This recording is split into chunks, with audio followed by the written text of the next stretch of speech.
So how are you doing, Konata? Good.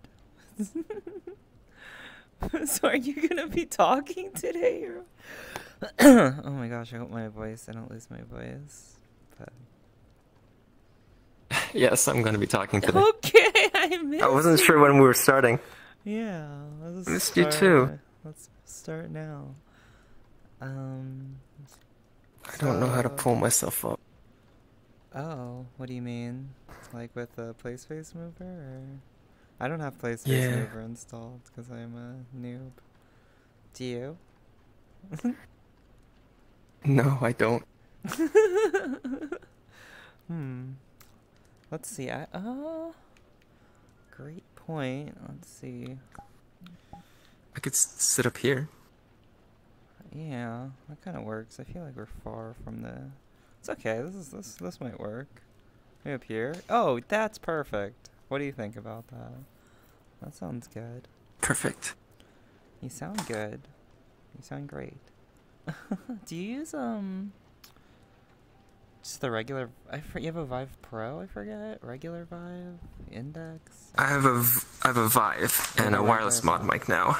Oh, okay. Yeah, your microphone sounds great. Is this new? This new microphone? Thank you. Yes. It's the wireless one. Yeah, the mod I mic. upgraded because the last one broke. How do you like it? That sounds actually quite nice.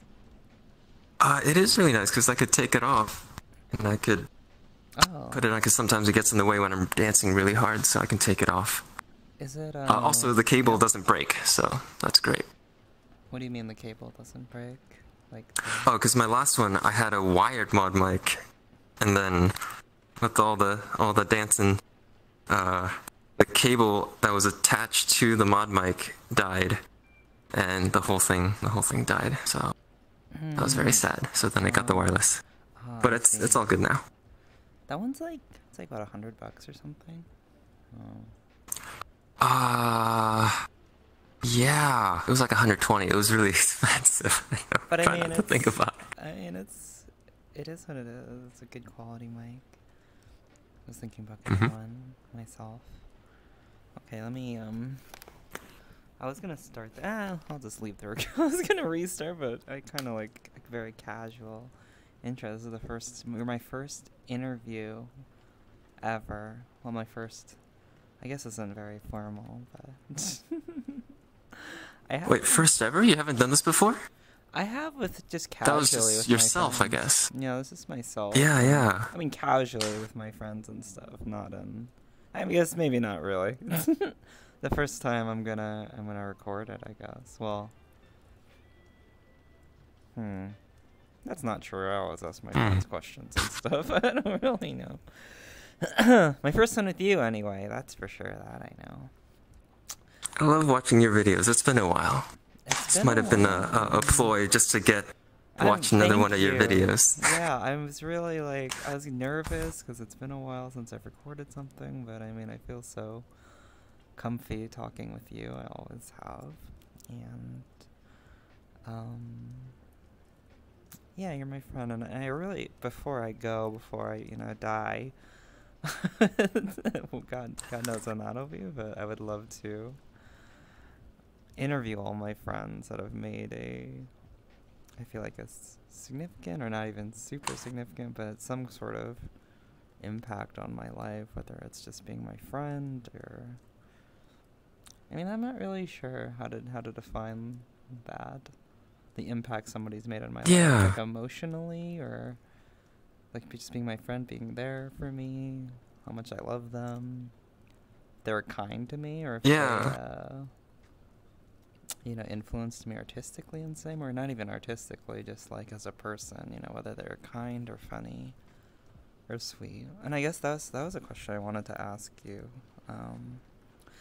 I mean, the first time I met you, we were singing. I mean, I'm sure this happens to you frequently, but we were singing at a open mic night, me and not Spork Shush, and I think Big Cody was there, Papa Wagons was there, and you were dancing. And being like the stalker that I am, I found you on YouTube and I reached out to you. And I was like, hey, hey, your videos are great. I love you, Konata. And you're like, who are you?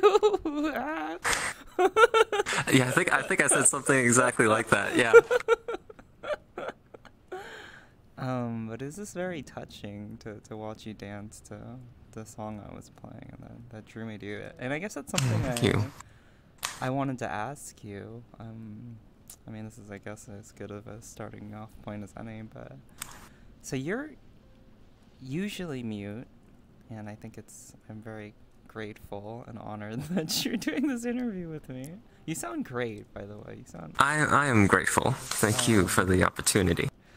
But being mute generally, well, first of all, you started off as mute in this game, right? In vrchat. Or did you not? I think maybe like the first day, 2 days, maybe 3 days. I would turn on my mic sometimes, but that's before I got the avatar. That's before I made a lot of friends. Actually, no. I can think of 2 instances that I can remember. The first half of the first day, I think I said hi to some people.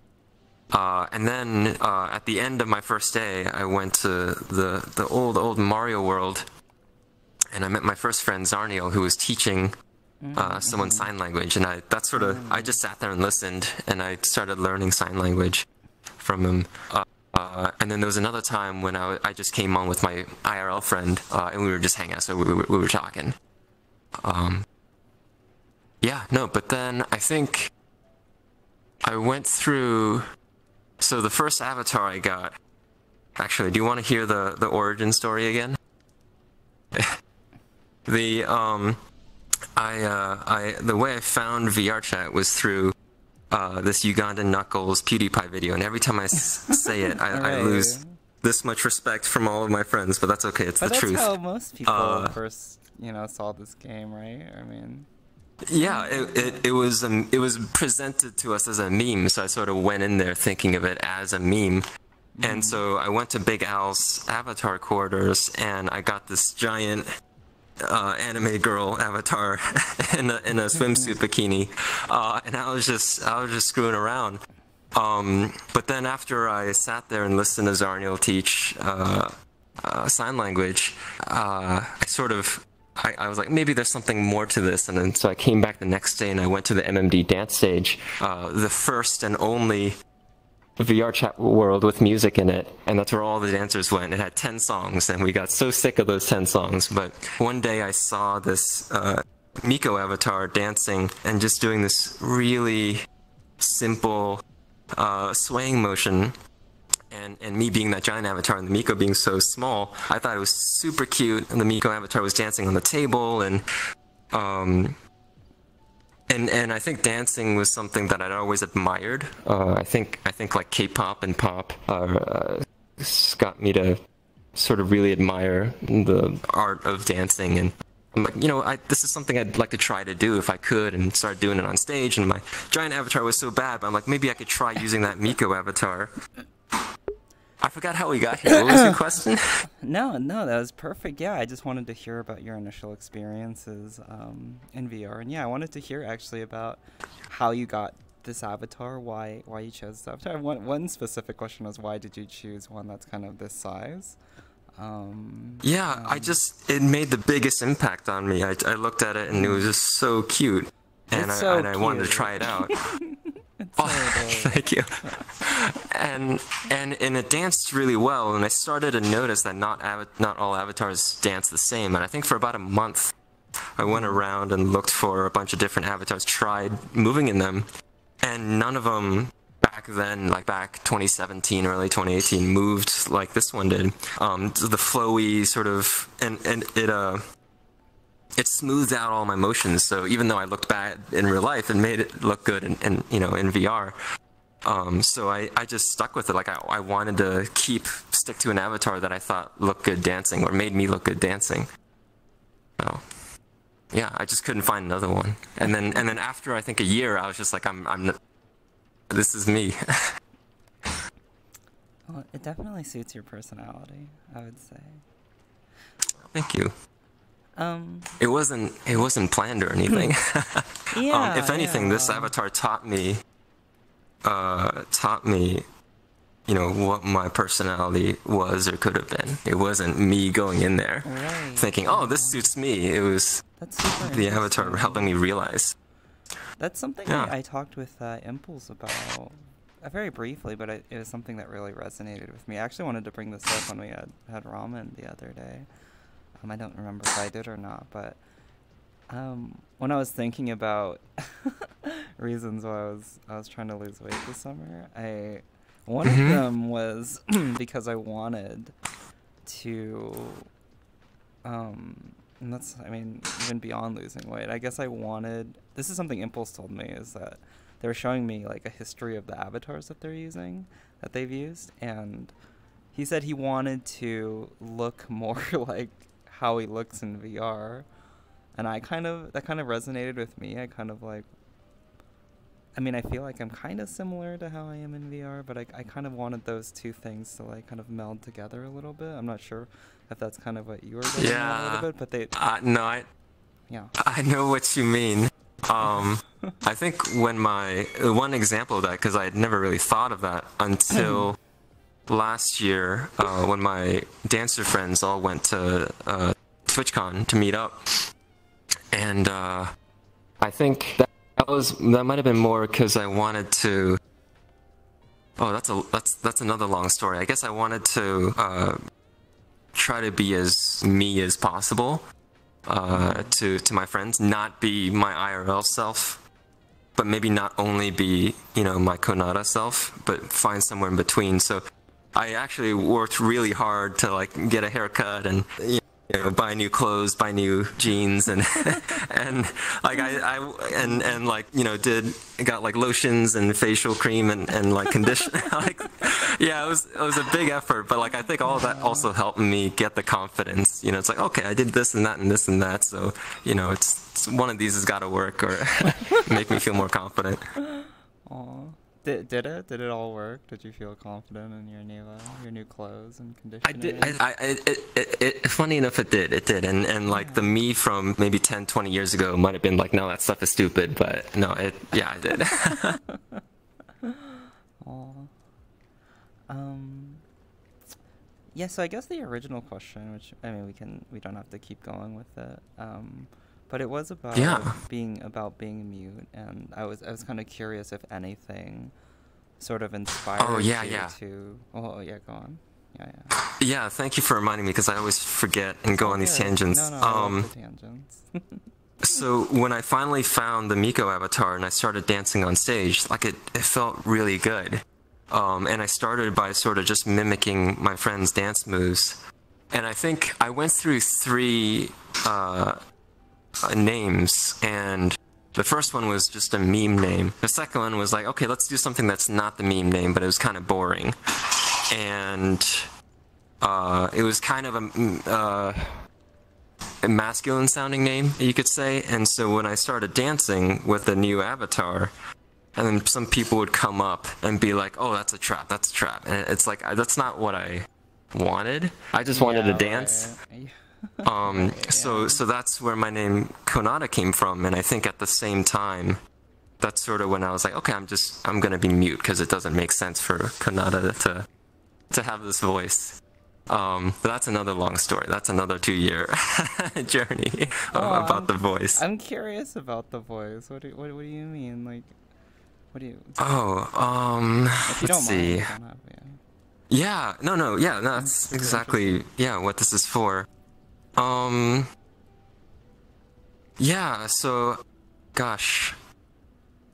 So let me go all the way back then. Sure. So I got the avatar, and the avatar is feminine, So I looked at it and I went, okay, well, me IRL is not, and so but I'm enjoying dancing and using this avatar. So let me think of, how do I sort of act appropriately in VR? And so being mute was one of them, not bringing my voice out through this character. And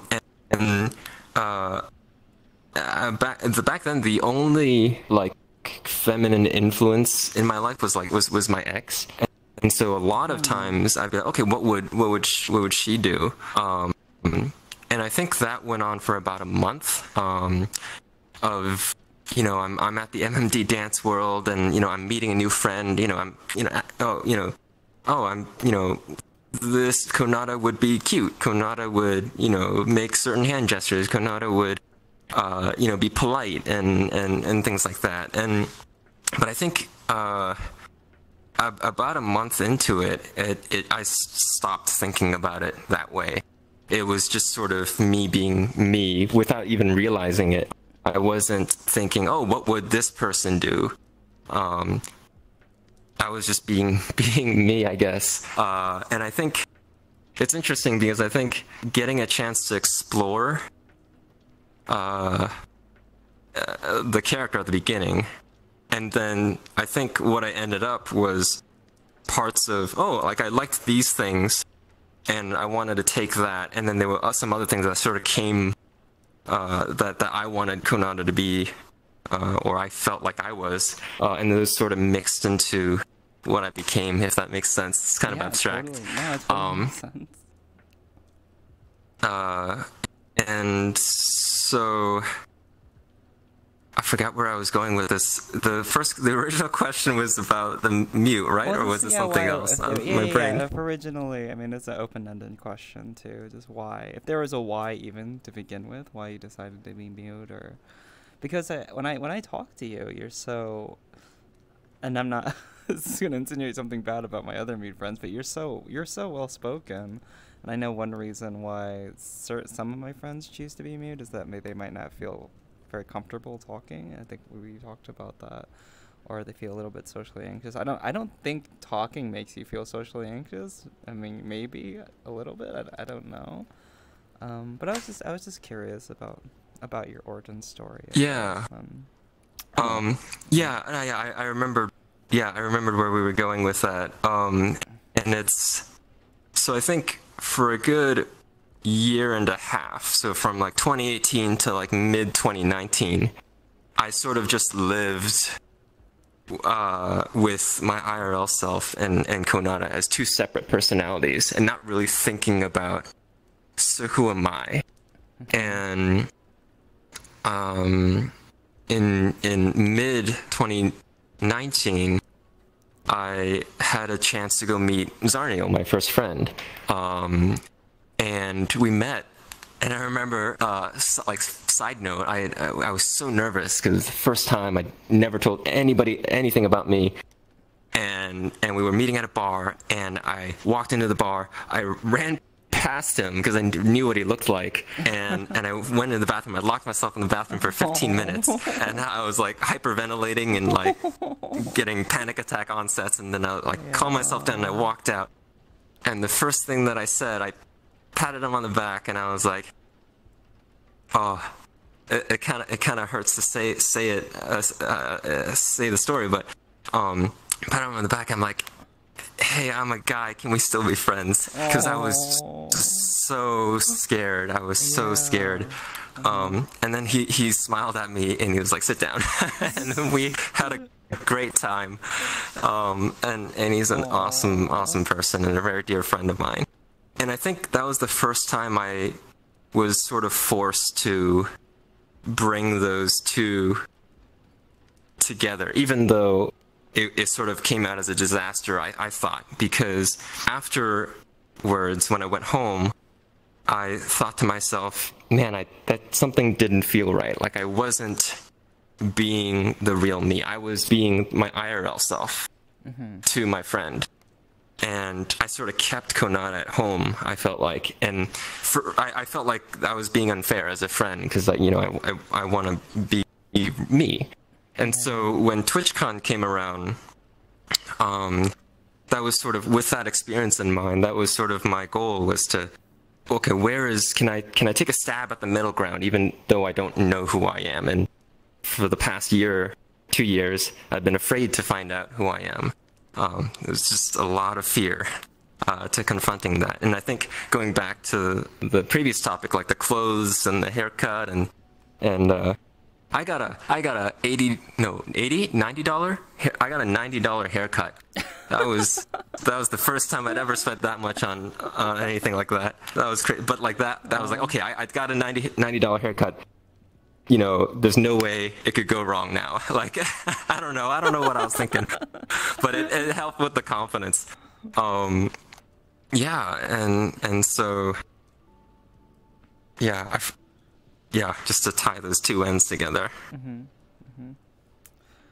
And I mean, you've met quite a few people now in your job. How many people do you think you've met from vrchat in real life? Would you say? Oh gosh, I'll do my best to count. I'll do like I'll try going through the road trip first. So I met you first, and then I met 1, 2 people the night after we had bubble tea, and then one more, and then 2 more. So that's 5, and then sort of counting back to the San Diego trip, I met one. Actually, no. Let me finish the road trip first. So then I went to Vegas. That's 1, and then Texas. So that's 7. And then you know what? I've met over 20. I don't want to. That's fair. That's fair. And Yeah, did you, maybe was it maybe like mostly 30. on that trip? I mean, I guess there was TwitchCon before that, or was that? Yeah. There was TwitchCon where I met 13. Okay. 13? 16? Something like that. 13 to 16 Like that, yeah. of my friends. Yeah, and then there was the road trip, which I think I got like 20 signatures. I had everybody sign my dancing sock. Yeah. So I remember that was like around 20. So maybe, yeah. And then there's a few here near my home, people I've met. So yeah. And would you say, I mean, I remember you're just telling me about your initial experience with Zarniel. How do you think that experience has changed over time? Have you gotten more comfortable? Like, I remember when I first met you, I was super nervous. I almost like ran past you, but you're kind of in a corner, so I couldn't really run past you. Yeah. No, I was kind of nervous too. I mean, that was only like my 3rd time meeting a friend. No, but we had so much fun. I enjoyed eating noodles with you and getting bubble tea. Changed. Like, do you get more nervous? You know, I mean, I feel like I would still be nervous every time. I'm not sure why. It's almost like a first date or something. Like you've talked on. Like just meeting in real life. Just you meeting mean? in general. Like if I met them in real life. Yeah. Just not just me, like all your friends. Like, has it gotten easier meeting people? Do you still get nervous? Like, is there still that disconnect you feel like between? Were you nervous when we met? Earlier, maybe a few weeks ago. The first the second time, no. Was that the second? That was like the third time, or that was the third time, right? Yeah, that was the third time. Third time, yeah. I think I was more nervous because I haven't seen a friend in like 9 years. It feels like since COVID happened, like 6 months. Yeah. You know, but I mean a tiny bit, but not real. I was really excited to see you and see how you were doing. And to get noodles. Yeah, no, actually, yeah, I'm starting to remember. That's interesting because I think I had the first trip where I met Zarniel for the first time, and then I had TwitchCon, and both extremely nerve-wracking. But then when I went down to meet sort of the same dancer people and a few others on my road trip, that was... At least seeing the people for the second time, the nervousness was all gone because we already, you know, it already happened.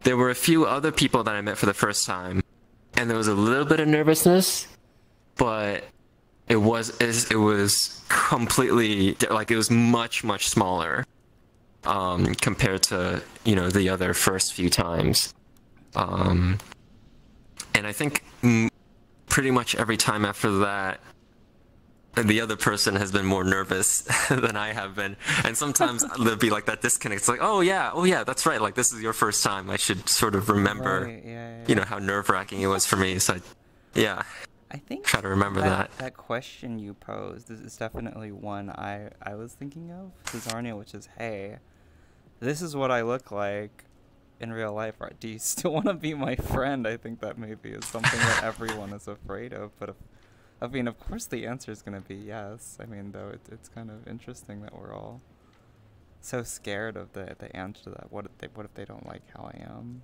in real life? It's interesting. Yeah.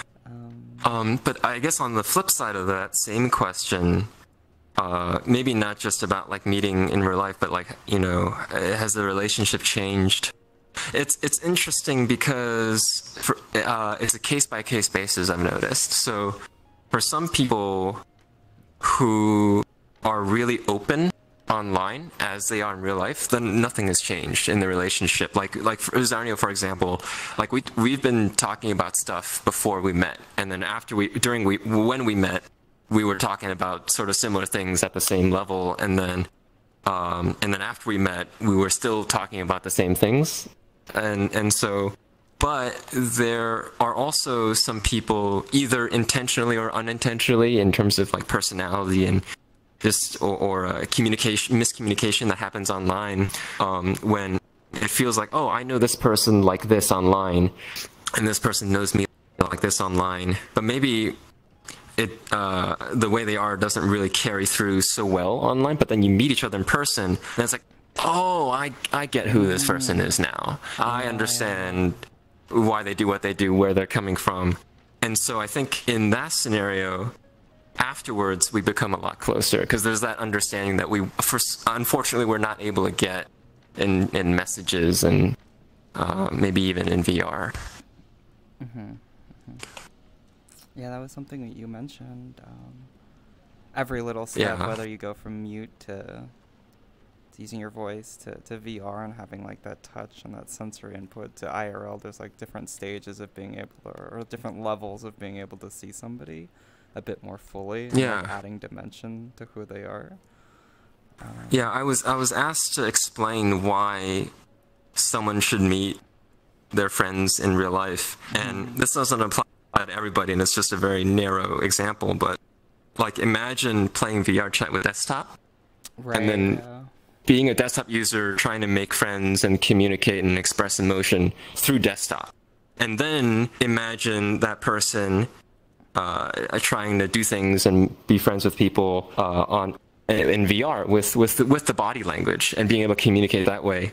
And now imagine that person having your eye tracking and, you know, your clothing and I don't know, like there's so many little, you know, there's like infinite points of tracking now in real life. And the body language comes over more.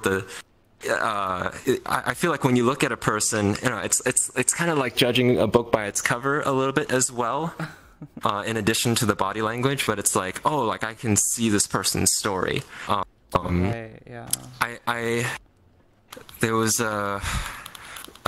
was one friend that I thought was really annoying up until the point that I met them, and I wasn't like, you know, honestly, I wasn't like super excited about meeting them, but after I took one glance at them for the first time from across the room, and I was like, oh, I get it now.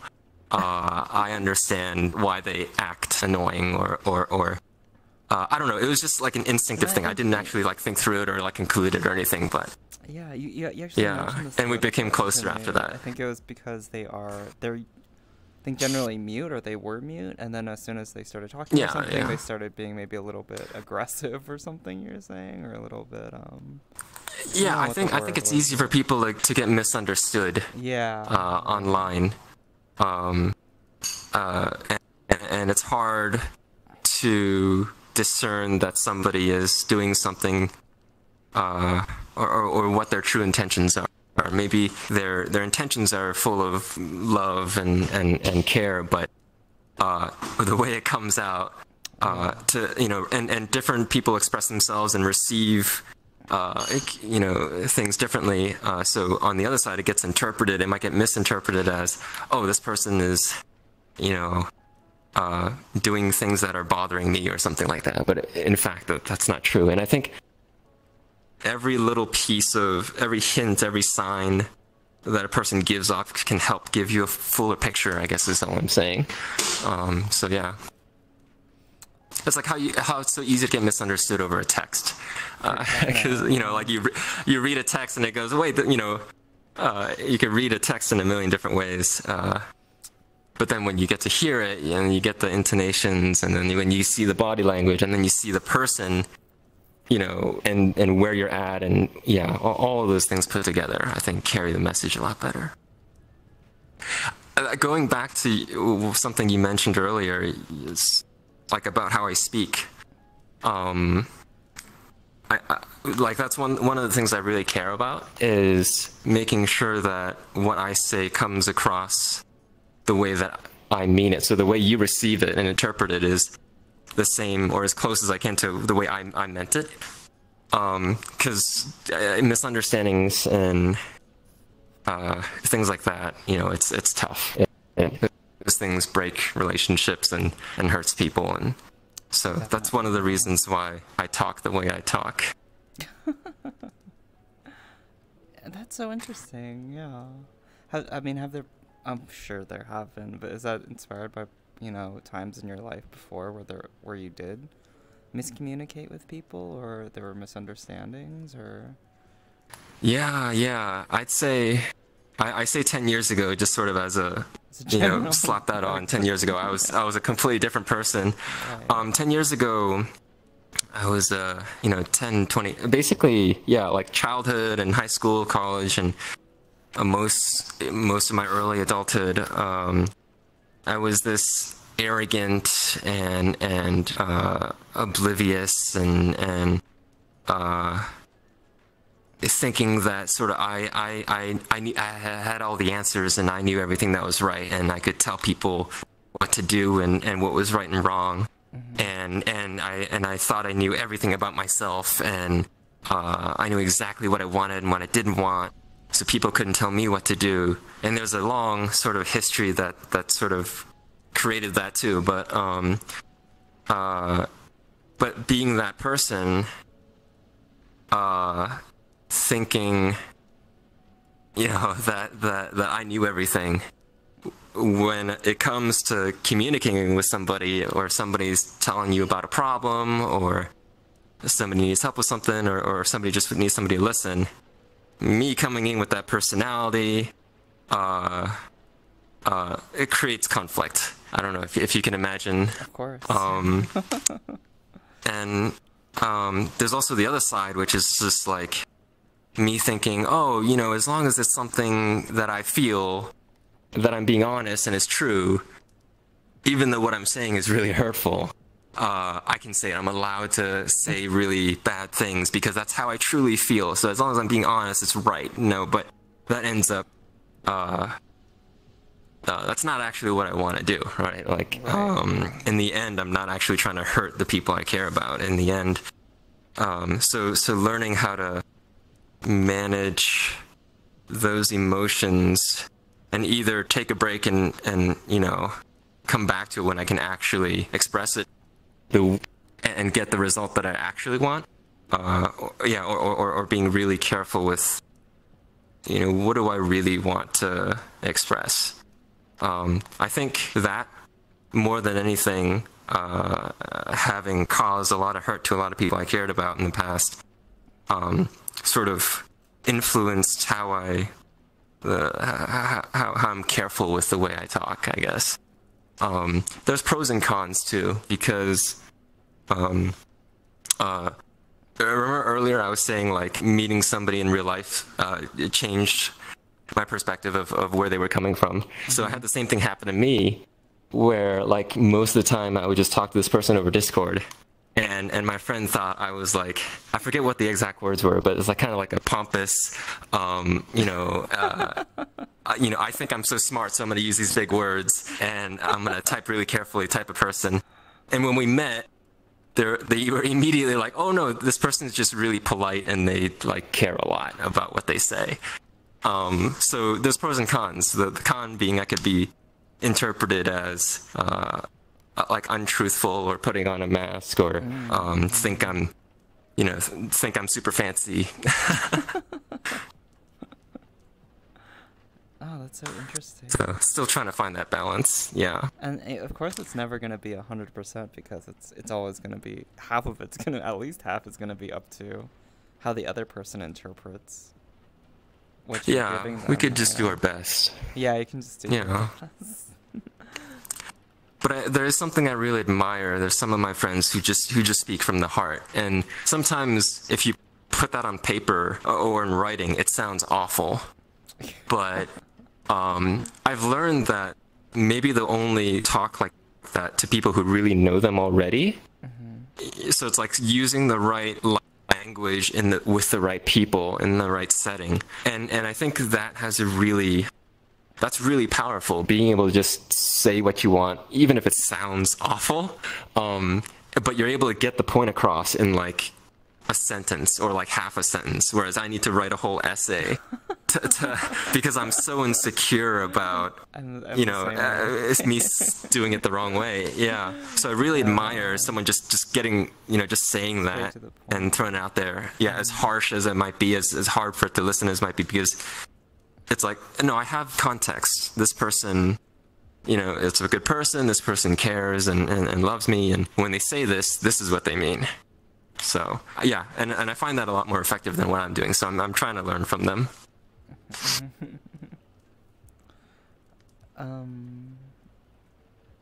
That is something too I wanted to, because I want to really meet a lot more of your friends, because I'm very interested in the type of people. Maybe not the type, but just the people in general that inspire you, whether it's with your dancing or artistically, musically, or just the way you speak and stuff, how you treat people. I'm sure it's an amalgamation of so many different people, but I don't know. I was curious though. You mentioned that you were the essay type too. I'm curious. Yeah. Well, I mean, that story sort of sounds like. That's okay. Well, I don't know if it's just, I guess the story is that I've always been kind of a writer at heart. I started writing when I was really young, 10, 11, 12. I started keeping a journal, and we're posting it online. And I had a friend who's still one of my best friends to this day. We're pen pals or something starting at age 12. Oh, that's sweet. Yeah, and we'd both write journals and stuff. I remember being really inspired by her. I'm not sure why exactly. Just writing was the first, I think, just way of expressing myself, and it still is probably. I don't know if it's my favorite, but it's just one that's so close to my heart, and I guess one that it's not necessarily being good or bad at it. It's just the way I express myself the most clearly, and I think it's the way I kind of get, because I think I told you this once. Sometimes it's really hard for me to verbalize how I'm feeling, and so when I'm writing, it sort of helps me just sort of sort things out, sort of think things through a little bit, and sort of bring some organization to my thoughts. So it's difficult for me to be to analyze so quickly what I want to say to somebody and condense it into one sentence. I need to I need to write 7 pages. It's more than just a few paragraphs, 20 pages of something. And usually I find that a lot of the time to be is way overkill. I can, if anything, it sort of lessens the impact of what you want to say the longer it goes on, depending on what you're trying to say and to who. But it's helpful for you, it's right? Helpful is for what me. I'm hearing. Yeah, it's helpful for me process, to organize my thoughts. And I guess there's a disconnect between, sometimes I will send a friend a wall of text, and maybe it'd be better if I do this, I just write it in my journal first, and then maybe think about what I want to say, and then I'll say it, which, sometimes it takes me a while to get back to people, but just on the spot, I don't know. I'm not really sure how I am when I actually talk with people. I think I'm more of a listener lately, or I'm not really too sure. That's a great question. That's I'm all over something I struggle with. Yeah. Sorry. Go ahead. Yeah. That's something I struggle with myself, is that I'm starting to find that it might be two separate things. I do need that process to express what I need to get out as an outlet, but that might not be the best thing to to throw at somebody else, right? Like this venting or whatever might have been useful for me, but maybe what I send to somebody else, like I think about it as, oh, what does this person need? Or what does this person need to hear, and think about it from there. So it's like, usually when I'm really emotional, I try to step away and I'll go out into the mountain, or I'll go to the ocean or the lake or whatever, and that's sort of my time to sort of think about the things that I need to think about. Or when I'm dancing, or when I'm singing, like, or yelling, or being really angry, or being really sad, that's sort of me expressing myself for me. But then afterwards, I think at that point I'm able to think a little more calmly and go, okay, I sort of did what I needed for me. Now, what do I want to do next? Well, maybe there's still some sort of conflict or something unresolved with another person. Then I think I'm able to more clearly think about it and go, okay, what does this person need then? I want to be friends with this person, or I care about this person's feeling bad, I want to make them feel better, and then sort of the message is written from that perspective, rather than what I want to vent out and get out. Because sometimes those two things don't match really well. Mm-hmm. Yeah. I was just thinking that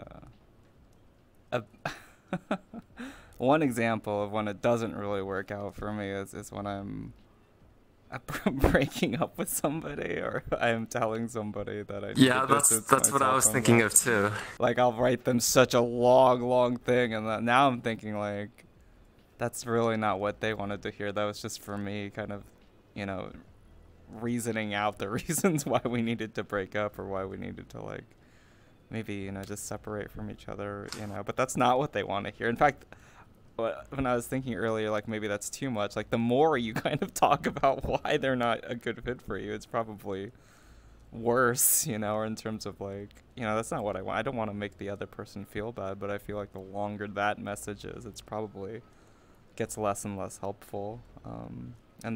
But then again, you don't want it just to be one sentence when you break up with someone too. That's probably no good either. So yeah, there definitely is a balance there, and I've also noticed that obviously, like you were saying, it's better to not just breaking up, but breaking up especially to do it in person, or to at least, don't do it over a text or an email, but sometimes those two things, like, sometimes you have to write a message, sometimes, people can't always meet up in person, or can't meet up in VR, or they don't want to, so I don't know, it's that's interesting. Yeah, no, it took me 2 breakups of making the same mistake to start to wonder if I was doing something wrong there. Yeah. And then eventually getting to that idea. Yeah.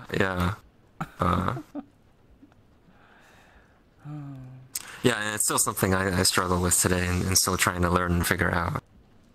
I don't think there's a perfect answer to that. I mean, breaking up probably is never gonna be, it's never gonna be an easy thing. It's probably always gonna be difficult in some way. Well, going from there, I mean, there's so many different things I want to talk to you. Is there anything else you wanted to say about that before we move on? Oh, no, that was it. Yeah, sorry, you were about to ask a new question. I already forgot what I was. Let me get some tea real quick. Oh, yeah, you're good. Let me look through my notes. Yeah, perfect. Yeah, this will give me time to look through my notes. I'm really enjoying this. I feel like... Me too. I feel like I almost want to have you on again, even though I'm not close to being done with you right now, but... Yeah, no, thank you so much for doing this. Is really inspiring me to do this more with not just you. No, the pleasure is all mine. You inspired me from watching your podcast and the interviews, or just the talking that you've been doing. You mentioned earlier that you wanted to talk to all your friends, and sort of seeing you do that and say that made me think, well, yeah, actually, I might want to do that too, with my own friends. because sometimes it's hard. There are like certain moments that you might sort of fortunately bump into with one of your friends, and you sort of hit this really deep moment where you get to learn a lot more about each other. But sometimes, oh, my hand stopped tracking. Oh. But sometimes, maybe, you know, it's a friend that you just play games with, or it's just a friend that you see from time to time, but you want to get to know them better. So I think like this idea of like talking and I don't know, like it's like the podcast or the interview is an excuse to get to know someone. Yeah. And sort of create that we can talk about stuff, because I really enjoy those kinds of talks. Not everybody does, and yeah, and I respect that. But yeah, I'd love to get to know some friends a lot better like this. Yeah, it's really, it's really, and just as you say that, like there are so many people I want to just have like a one-on-one conversation with. Like I might spend a lot of time with them in VR in like a group setting, or I might even spend like, you know, 5 or 10 minutes talking with them, you know, or something. But you know, having a like a 1 hour or even longer than that, like as if we were having tea or something, like, you know, as if we were having boba or something over an afternoon, like really getting to know somebody a little bit better. Not even for the podcast. I was just talking to my friend Nero. I was like, oh, because I was telling them what I was about to do. I was about to interview you. And it's like, I really want to interview you too, Nero. And they're like, oh no, I don't. Knowing that somebody else is gonna watch it, like that's. And then I was like, yeah, you know, there's probably gonna be some interviews that I do, or not even interviews really, just wanting to get to know somebody closer and having like a more heart-to-heart conversation with them. I think is.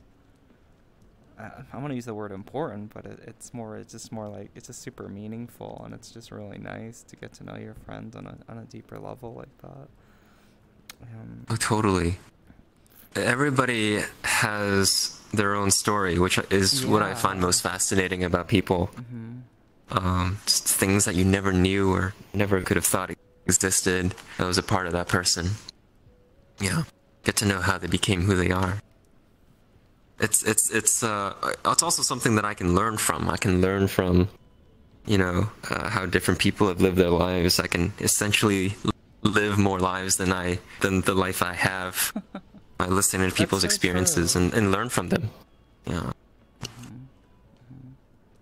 And everyone's like one common thing that I've noticed, not super common, but one I've gleaned out is that some people find that their life might be mundane, but that's like never the case. Everyone has a really interesting story, or like whatever your life experiences have been, those have been your experiences. It's not a matter of being, you know, interesting or not. They're your experiences. Not a contest. It's not it's not a competition or anything. I just want to know what makes you you. And you know, you're my friend, so I want to hear your story. I was supposed to look at my notes, but I wow. Let me drink some water real quick. I think we've already covered a lot of the stuff that a lot of it had to do with being mute, which, you know, not super important to me. I'm just super curious because you're probably my closest friend that I've talked to at this length. Aww. That's been mute for an extended period of time, I think.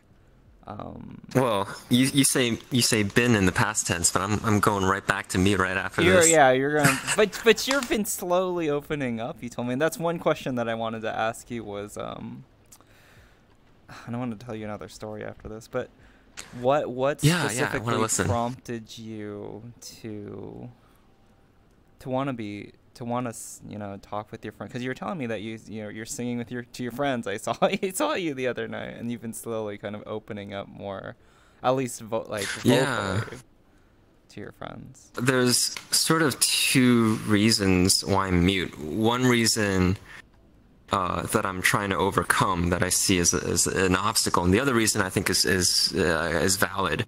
The first reason is thank you. The first reason I realized when I started thinking about it, I think maybe after the TwitchCon trip, was I'm mute because I don't think that Konata should have this voice, which in a sense was like, you know, not being able to accept who I was and sort of hating who I really was. Yeah. And going to TwitchCon and seeing my friends and seeing how everybody just acted the same around me and loved me for who I was, made me wonder, you know, maybe one day I can learn to love myself like they love me, the real me. And so very shortly after TwitchCon, maybe a few weeks later, I think starting around December, I started singing for people, because that was sort of my excuse for like, okay, I don't think it was like baby steps, right? It's like, you know, Konata is, you know, I don't know. I put Konata on this pedestal of being like cute and perfect and pretty, and this voice was not that. And Your voice is very but I'm like, okay, but if I'm, oh, thank you. Thank you. Sorry. And so I thought, you know, okay, but you know, maybe if I sing, I could sort of make up for my voice being what it is. Like maybe if I sing, it can be a prettier sound that comes out, maybe. And so that's why I started with that, and as a way to tell people who I was, in a way that sort of I was able to slowly accept as a baby step. And the second reason, though, of why I'm mute is after being mute for, at the time, 2 years, I had realized that there was something really, really special about being a mute. And I think almost every mute who's been a mute for maybe a year or more sort of understands this, is you, I don't know, it feels like the relationships we make as a mute is so much stronger. For example, when I communicate with my other mute friends, we don't use words, we don't use dictionary words.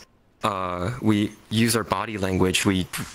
And I had this analogy where if we're trying to communicate and express how we feel, our body, each of our body languages is unique. It goes directly from sort of our emotion and how we feel to it comes out here. So once you learn your friend's body language, I feel like you'll get to know exactly how they feel. It's very true and honest. And sometimes their body language will come out subconsciously, and they don't even have to intend to express it, and you already know exactly how they're feeling, how their day was, what they want to do next. Like, there's just so much you get to know.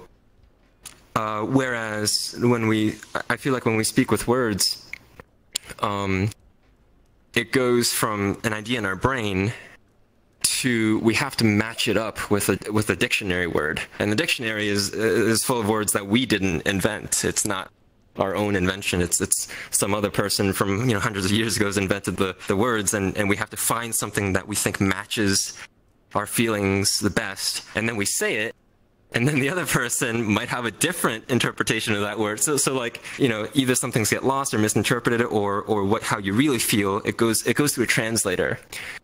And there's just something about that I've noticed. I feel like when I communicate with mute friends, I feel a lot closer to them. And I feel like there's so much more we get, more feelings and emotions and thoughts carry through than if we were to use words and the person was just like sort of standing still. Yeah. And so if I think about it, like the friends that I feel the closest to, like I feel like we get each other on almost like a, you know, mind reading level. it's my mute friends, and we just immediately get each other without having to say anything or express anything. So I don't want to lose that, is basically the second reason. I sort of stumbled upon this thing that is very precious to me. Being able to make new friends like that, being able to maintain my old friendships like that. So sort of looking at it and sort of the reason why I'm talking to you now, and why I'll go back to mute after this is, well, I want to keep this. I want to keep the ability to be mute and experience fun memories with my friends as a mute.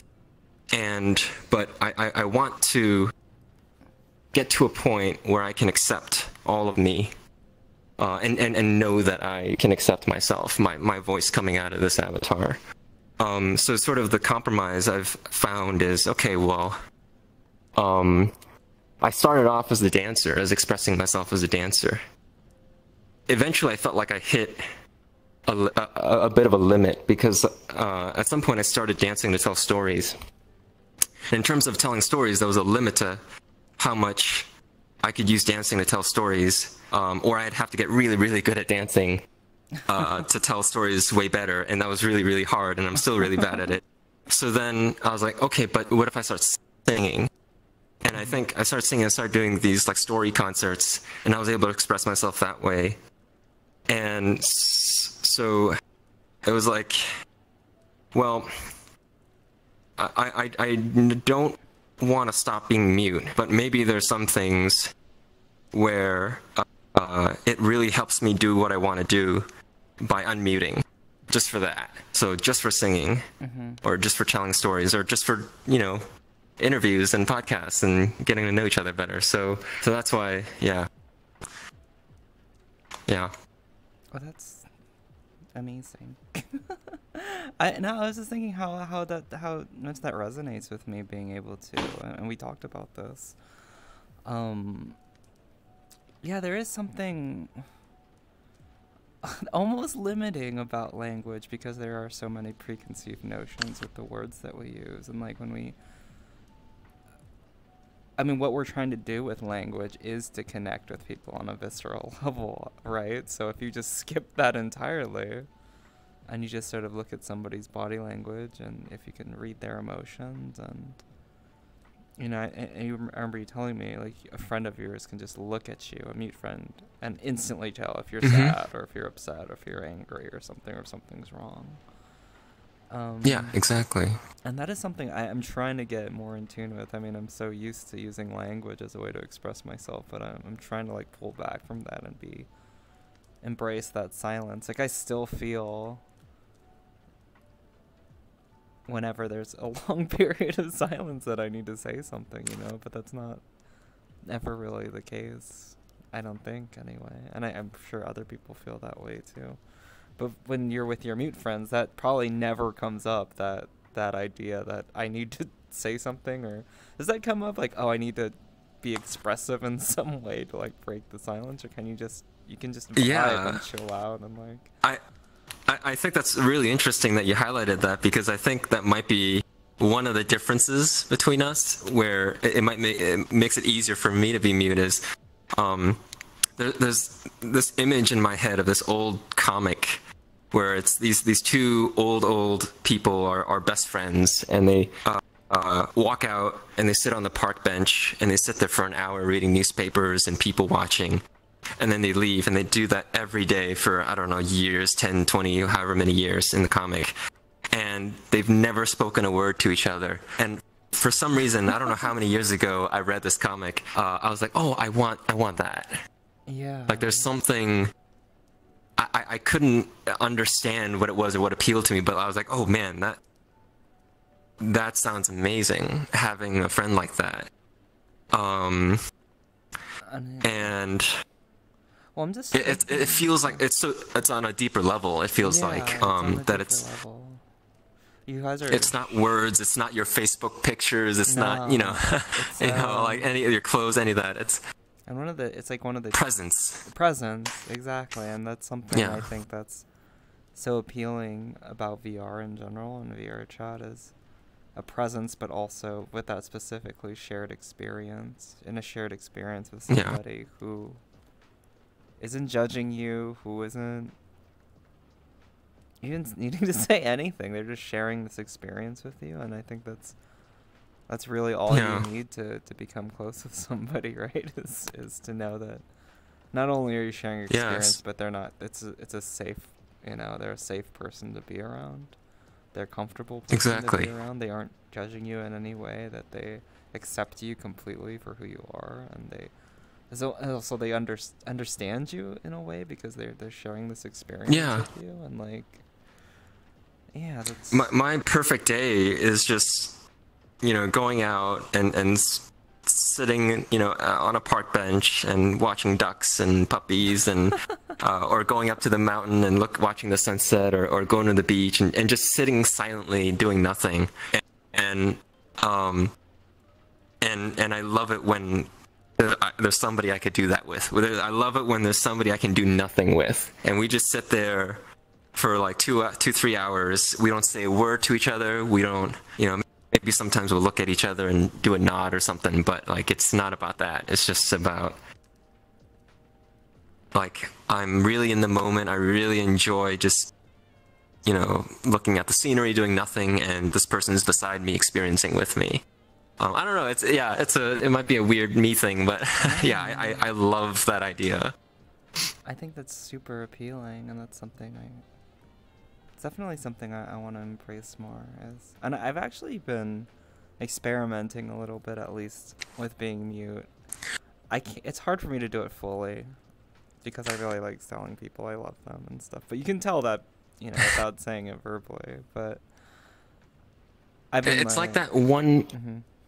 So go ahead. Go ahead. I just start off, like, when I join a world or something, I'll start off mute, and I'll just start off with some head pads, or just head pads, really, and just it's a very like graceful, sweet, like soft spoken way of communicating, and I feel like it's a good sort of way to set a very pleasant tone, a very safe and comfortable tone to be mute. Like, there's no abrasiveness to being mute, generally, like 95. I mean, you can be like an angry mute, but generally it's such a pleasant thing to be around, and I feel like, I don't know, I feel like most of your mute relationships are probably very pleasant and very, very sweet. Like, it's only when language is introduced that there's tension and there's conflict, for the most part.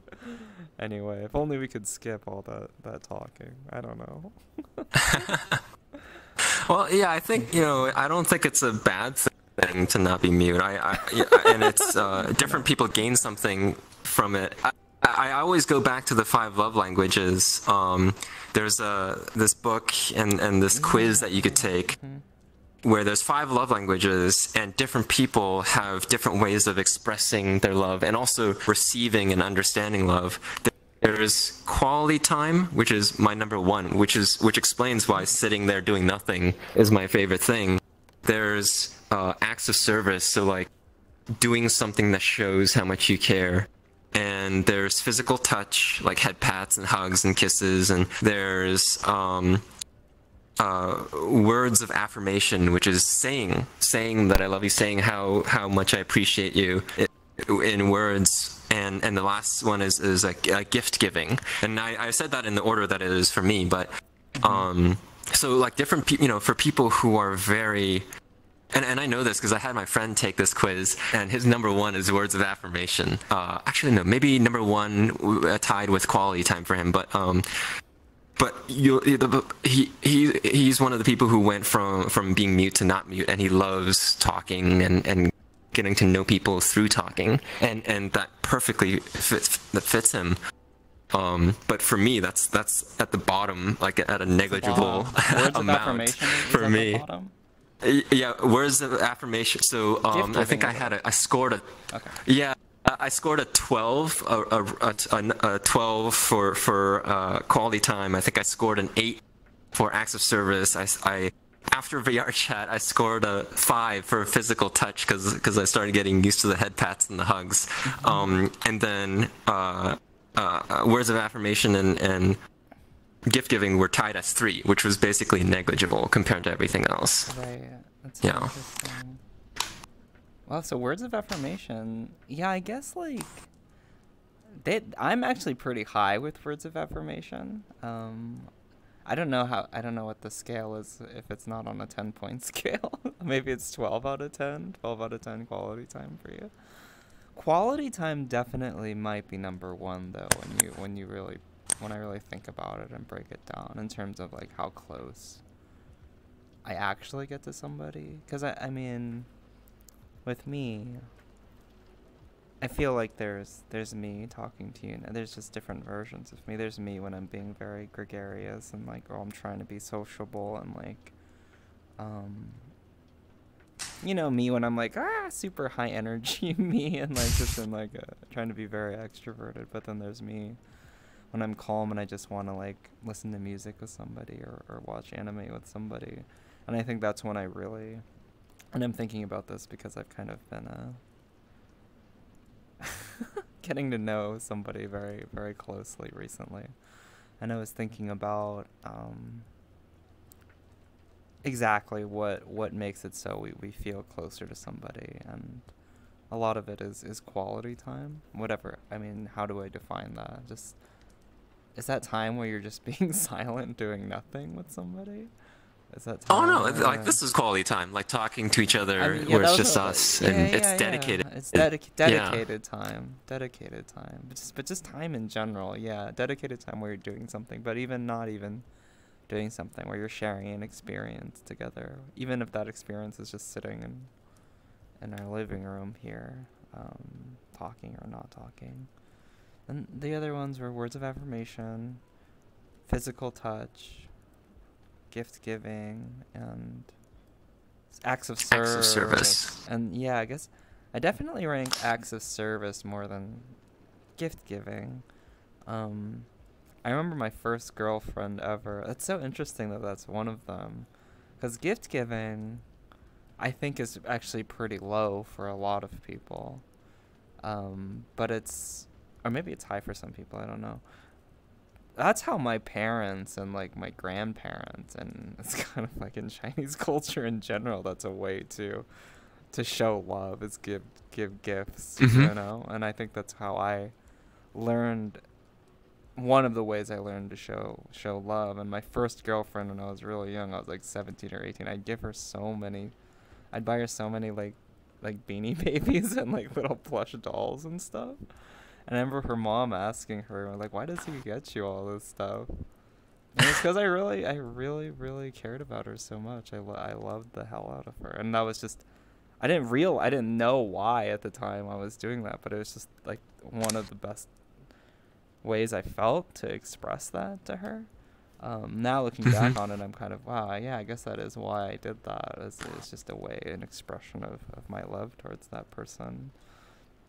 But now I think, I guess there's something to do with like, it's almost kind of a shortcut, maybe, giving a gift to somebody. I mean, it can be very sweet and very like when you put thought into it and you do it at the right time, and you weren't, it's like just relying on just spending money on a person to get them to love you, but yeah, it can be a very, very thoughtful thing to mix in there.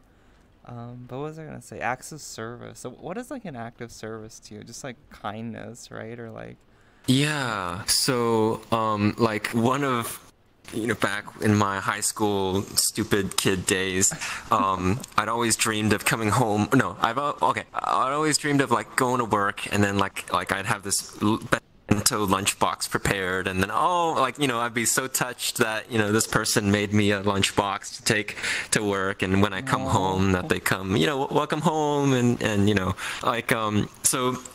What I've started to learn from talking to other people about these love languages is like, it's so interesting that it's almost like you could find stories from their past and how they grew up that make a person this way. And for me, the reason why acts of service was so high back then, and it's actually gone down since then, is I think Disney movies. And when I talk to other people who are really into Disney movies, their acts of service is really high. It's like the idea, or like dramas Oh, and romance, interesting. like Yeah.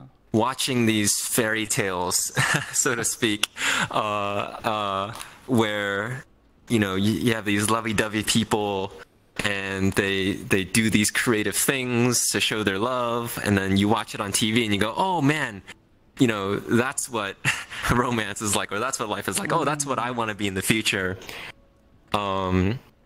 But not everybody is like that, and when there's mismatch, or if you take it too far, it's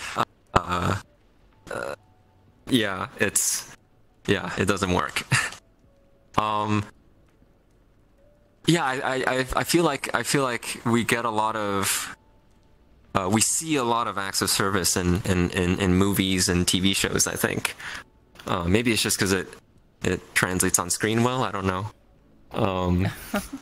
But yeah, just like little romantic things that you do. Yeah, that's so. I never made that correlation, but that is the predominant way of how people express their, other than like sex scenes or something, but like on film, on camera. Yeah, like an active. I mean, you can't be heroic all the time in real life, but just being sweet or being kind, doing something for somebody. And that generally, I think, you said acts of service was like number two. I mean, it's up there with quality Yeah, time. it's number two. Yeah. I feel like those two are kind of like, I mean, they're all kind of intertwined, but those two I think are very intertwined. You're usually spending time with somebody when you're doing an act of service for them, right? Maybe not. I don't know. It's like if so. Maybe it's easier for me to explain how as an example of how I express it, because it's easy for us to, like, when we have a certain languages, we express love the same way we receive it, even though sometimes it might not be how others receive it. But like sometimes when I notice a friend is sad or something, I'll listen to sort of what's going on, and then I'll pick a song that I feel like sort of expresses that, just so we could go through that emotion and go through that. Because sometimes I think a lot of what chokes us up inside when we're feeling something really strongly is we don't talk about it, or we don't think about it, or we don't go through it. If that makes sense, the beginning, middle, and end of the emotion. And I think a song can help us do that. And so one of the ways I express love through acts of service is I'll pick a song, and then I'll sing that song with their story in mind, or what they're going through in mind. In case it helps, in case it helps them feel something.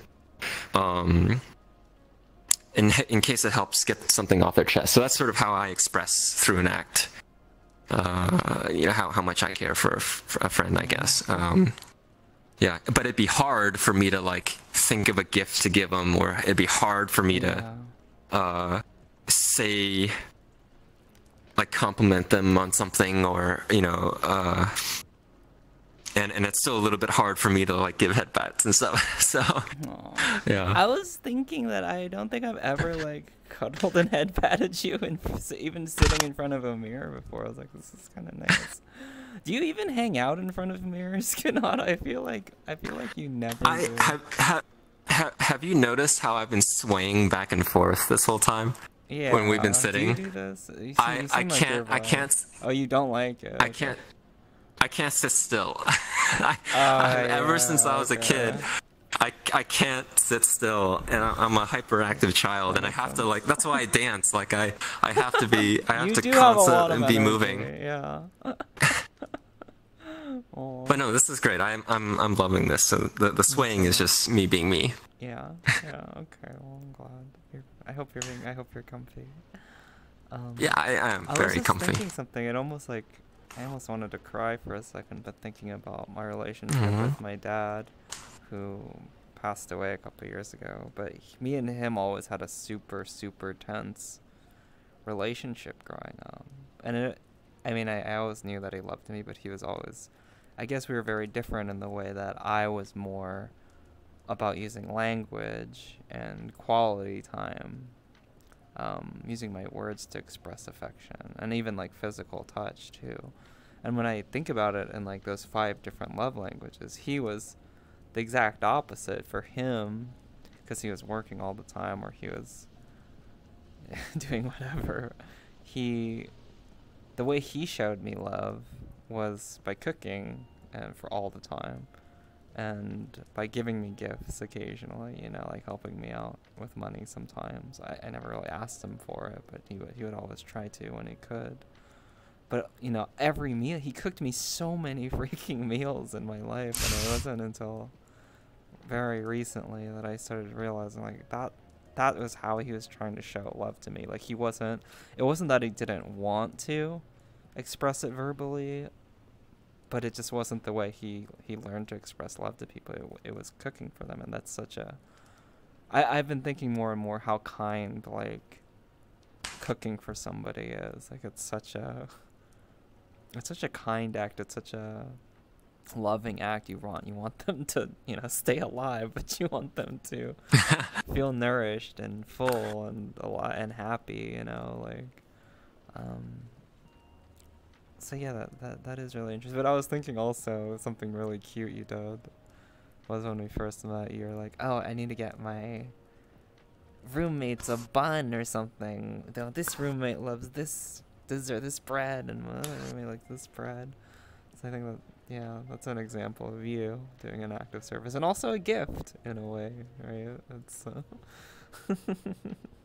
When usually when like someone gets sick, I have this soup that I make that's called Konata's Get Well Soon soup, and it's made with all the ingredients that are meant to rehydrate you and give you all the nutrients to sort of get better, but also make you sleepy so you rest. So like, yeah, I love using food as a way to do something for somebody. Yeah, I could. Food is a great way to do it. There's a Mr. Rogers song, actually. Mr. Rogers knew it all along. The title of the song is slipping my mind right now, but in the lyrics he says there's many ways to show I love you. There's the cooking way, there's the eating way, there's the talking way, and I wish they taught this in school. I don't know how many mistakes I've gone through in my life and miscommunications or misunderstandings that could have just been this simple. It's like, oh, okay, like this is how you communicate, and so okay, like we just got to figure that out. Yeah. Yeah. I wish they did teach that in school, but so it goes, I guess. What Yeah. was I thinking? Better late than never. Better late than never. Now we know. Exactly. And there's always time to reflect on those types of things and to learn.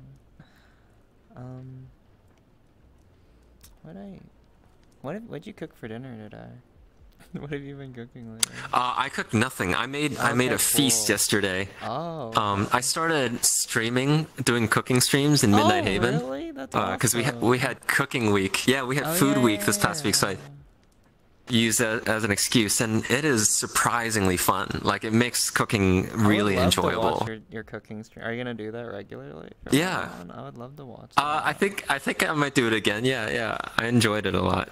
Cool. Yeah, because usually it's just like, I made. So the first time I made Italian sausage rice. The second time I made rigatoni with Italian bacon and red wine tomato basil sauce. The third time I made my hobo hot pot, which is Japanese udon with shabu shabu beef and bok choy and some other stuff. And so good. yesterday I made usually what I would make on like a Thanksgiving feast thing. I was trying to show off.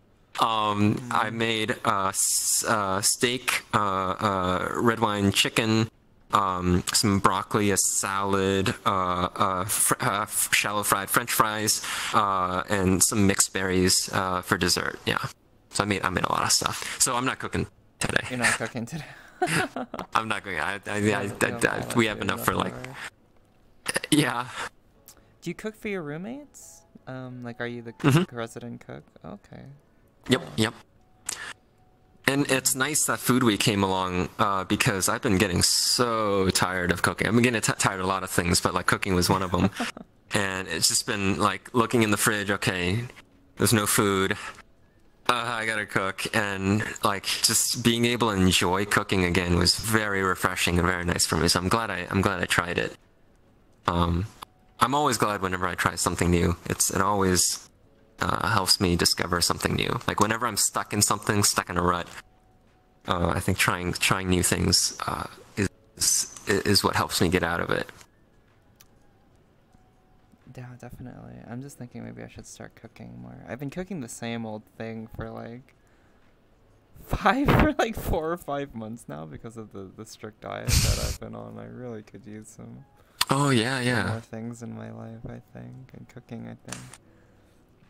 Cooking is one of those I mean, everyone loves eating food. It's one of those things that I guess for me personally doesn't immediately pop up as like a very therapeutic, sort of like artistic. I mean, it's a very creative thing too. You know, I feel like you can definitely express yourself cooking, but it's also so therapeutic, and it's like, I don't know.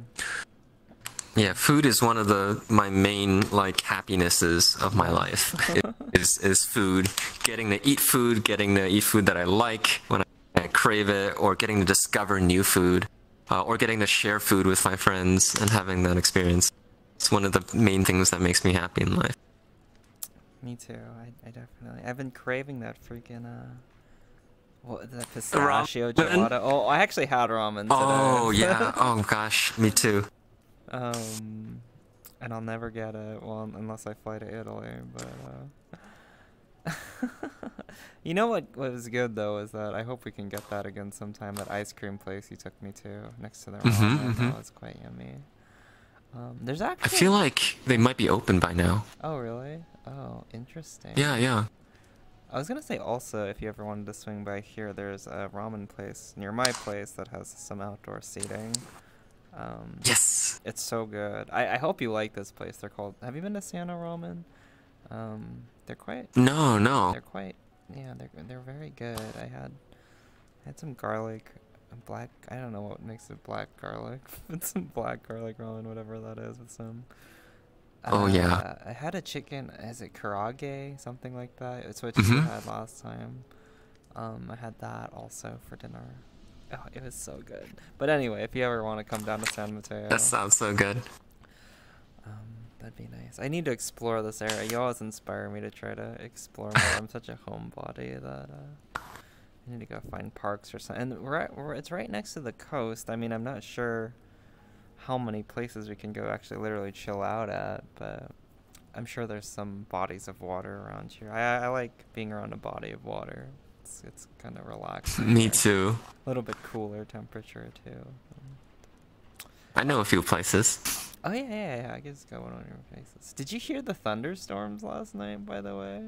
Yes, They were yes, so yes. loud. I was. It was so intense. It was such a tease because I knew it wasn't gonna rain. I checked the weather forecast and everything, but every time I It was heard the just thunder, it's like, thunder. why? There was no rain for you? There was a little bit of rain. There for was us. no rain. Oh, you had rain? Oh my gosh, A I miss little rain bit. so much. Yeah, it was weird, very weird. What do you think is causing that? Do you think it's just horrible climate change, or it's so weird? I have no idea. I feel like I've never seen that in my life. Maybe once, where there's a heavy thunderstorm in the middle of like a heat wave in August. Like it's so. I mean, especially growing up in California, maybe that's just here, but I've never seen something like that before. It's so bizarre. I don't know. I saw this one scene that I'll always remember in Seattle.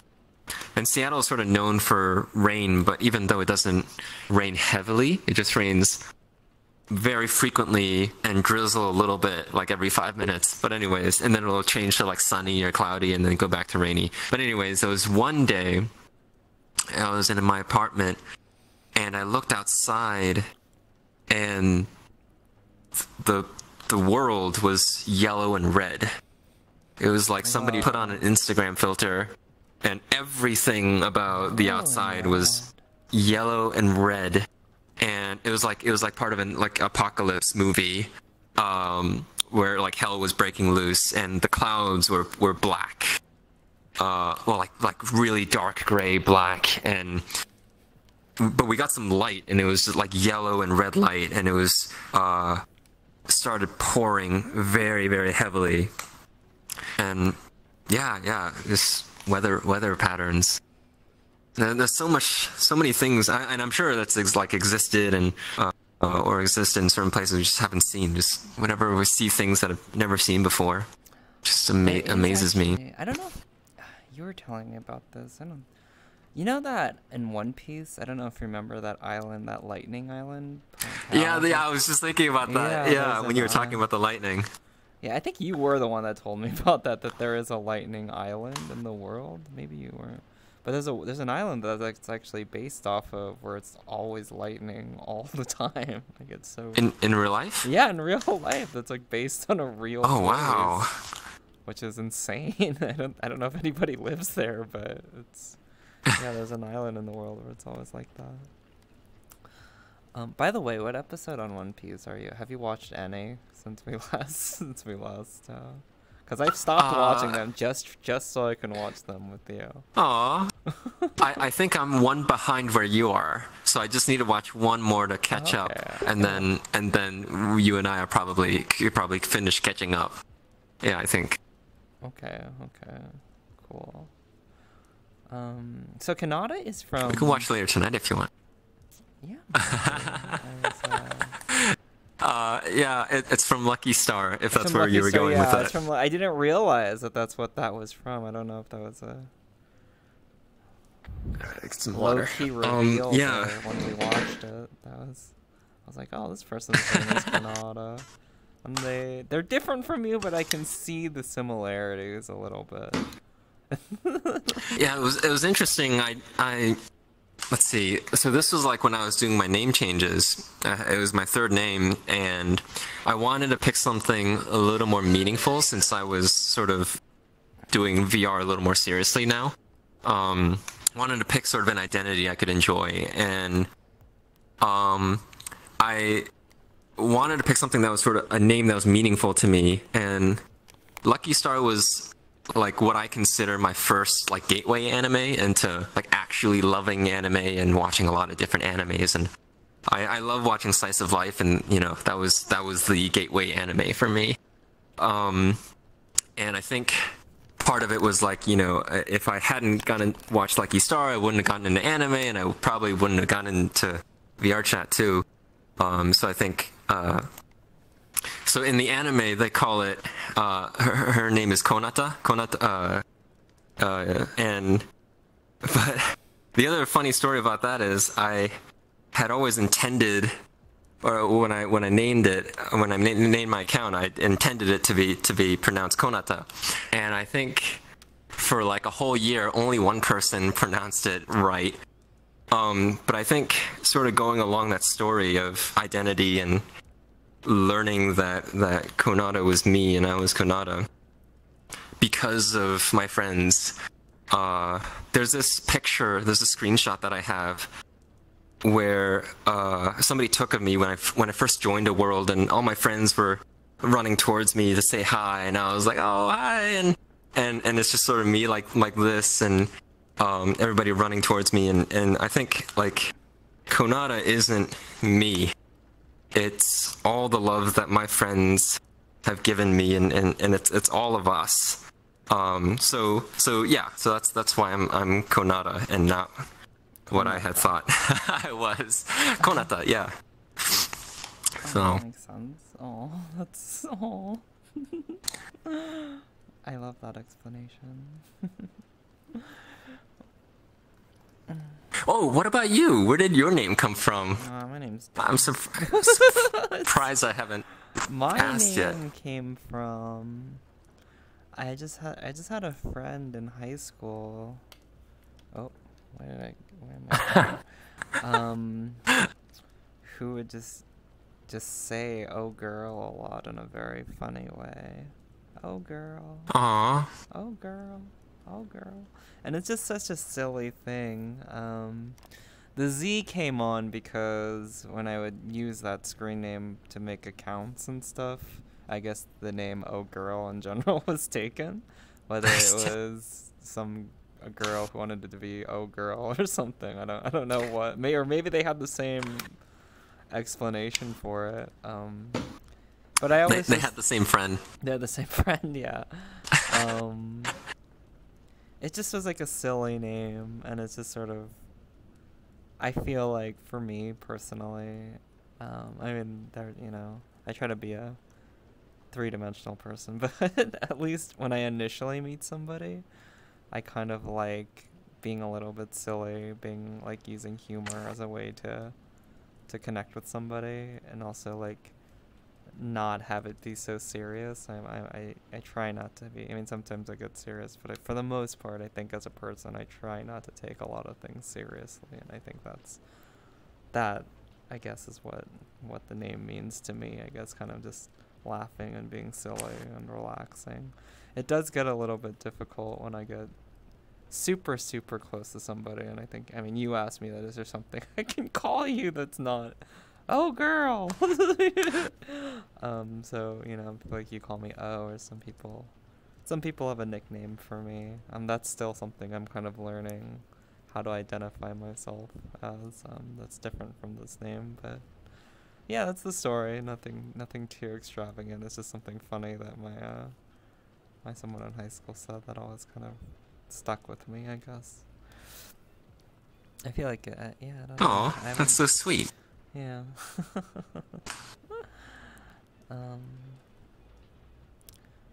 Yes, I feel like I want to keep going, but I feel like that might, because I have so many more questions I want to ask you, but I almost want an excuse to like bring you back and do this again another time. Yeah, I'd love to. This has been great. I think we've been recording. Let me check how long we've been recording. About an hour and a half now, so I think that's a good, Oh wow. it's a good length. Time always flies by talking with you, konata. Oh. And there's so many more things I want to talk to you about, but I think, well, I was kind of thinking of a title almost for this podcast, which is just talking with konata about communication, about love, about the 5 different types of love, which I thought was so interesting, about being mute. I think that's what we talked about. Oh, I wanted to actually play you something. Oh, yes. At the end here. Yeah, I was gonna, I might have started dating someone, Kanado. I wanted to play this for them, but I haven't played it for anyone. But I originally learned this song because of you, so yeah, maybe this will be a good way to end this one. But thank you so much. Oh, thank you so much. I mean, this has been really inspiring me to do this more often. Thank you for inviting me. Yeah, thank you for coming. It's been wonderful, and yeah, I'll have to invite you another time soon.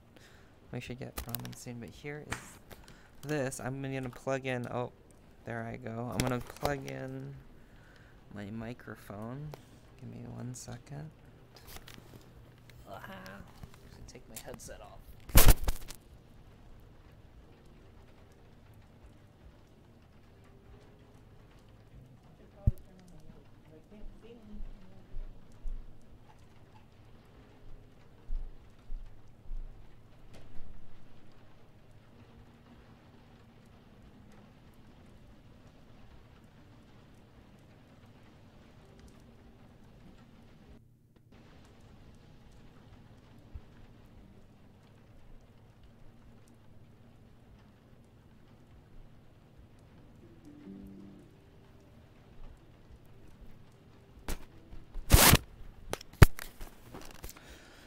This is also gonna be kind of weird because I feel like maybe I should take off full body just for a second, but I will try to do this.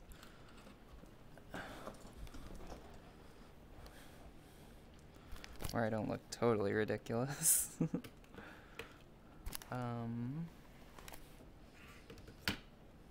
Here's that. Oh, I should probably switch to this. Turn this off.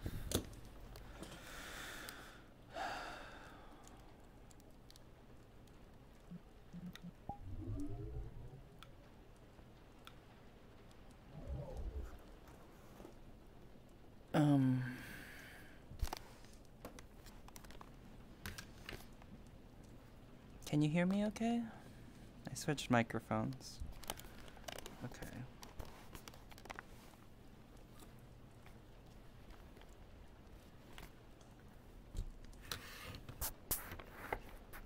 Okay, that looks weird.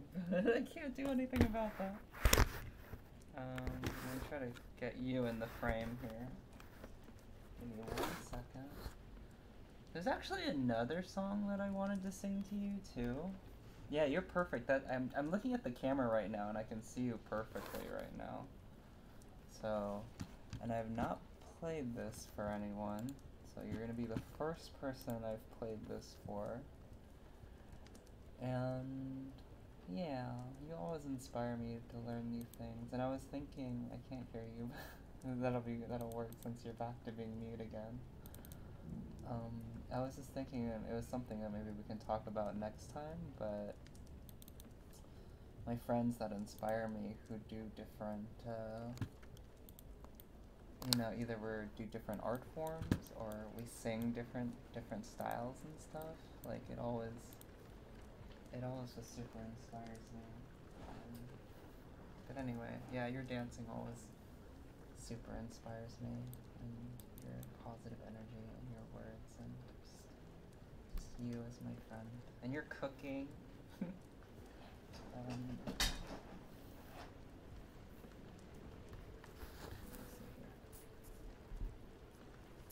little nervous because I have never played this, but let me see if this will work.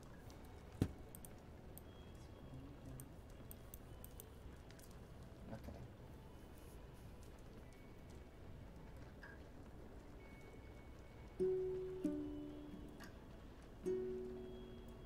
Slowly.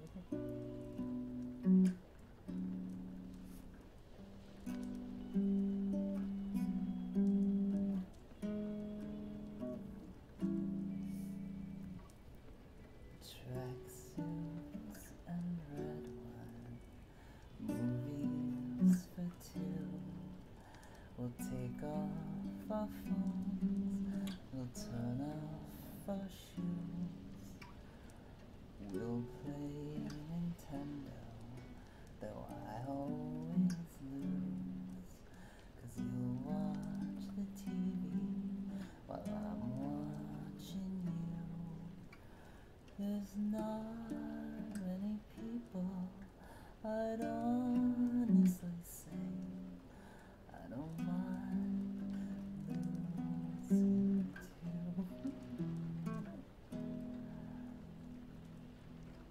But there's nothing like doing nothing with you.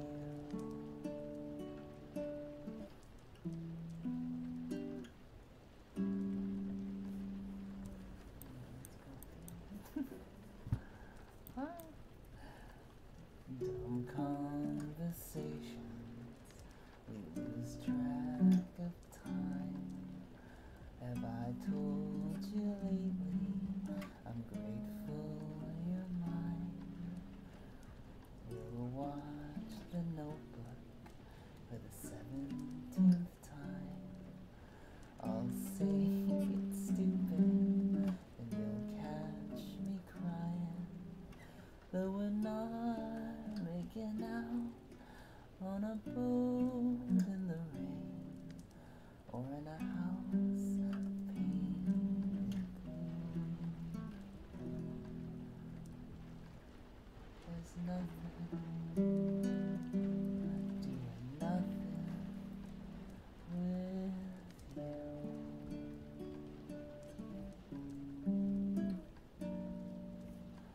So shut all the windows and lock all the doors. Not looking for no one.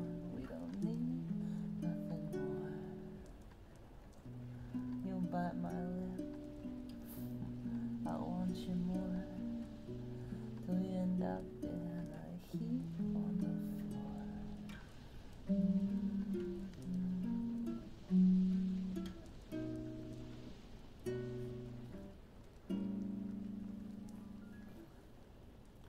They could be dancing on tabletops, wearing high heels, drinking until the world spins like a wheel. But tonight, my apartment had so much appeal. Pretty stars dot the roof. There's nothing like doing nothing with you.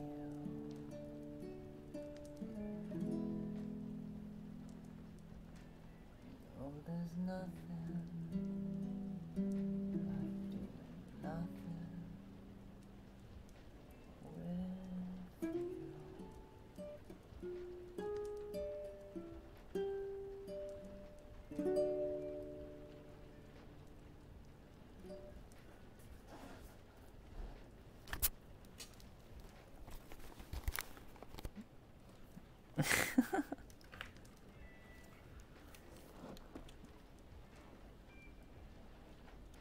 Aww. But I think that song, it was so inspiring when you played me Roshan's version of it. It just perfectly encapsulates doing nothing with somebody. Though, you know, when I sing it, I'm probably gonna take that Notebook outline. I changed it to sad movies because I've never watched The Notebook in my life.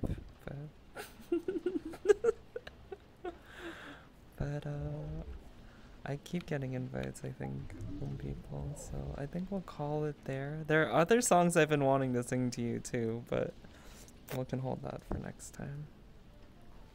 Thank you so much for doing this, Konata. It's you. Are you okay?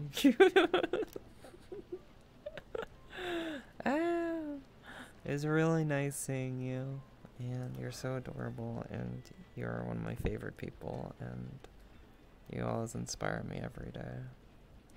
And yeah, I will keep doing this, and yeah, I love you. Have a wonderful rest of your night, and thank you again. Mwah. Boop. Have a good night, Konata. I'll see you again soon. And now to make my leave. Sir, farewell!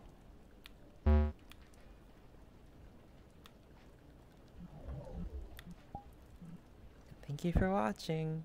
Bye!